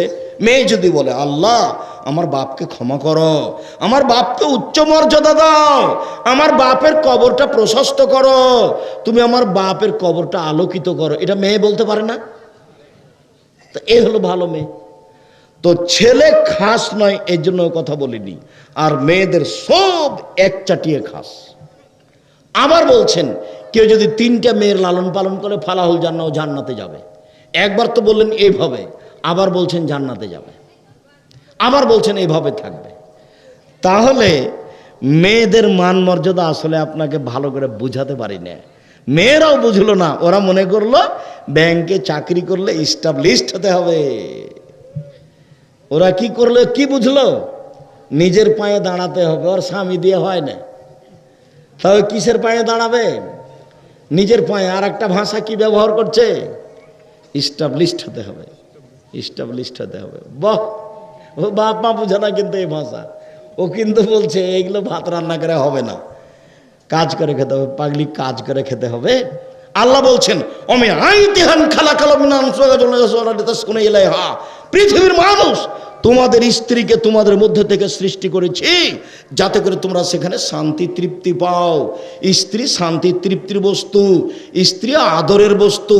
ওখানেই শান্তি আছে, ওখানে তৃপ্তি আছে। ঘর যদি স্বর্ণ দিয়ে বানাই, মখমল চাদর দিয়ে যদি বিছানা সাজাই, তবু শান্তি তৃপ্তি হবে না স্ত্রী ছাড়া। শান্তি তৃপ্তির জন্য স্ত্রীকেই লাগবে, এই কথা আল্লাহ বলছেন।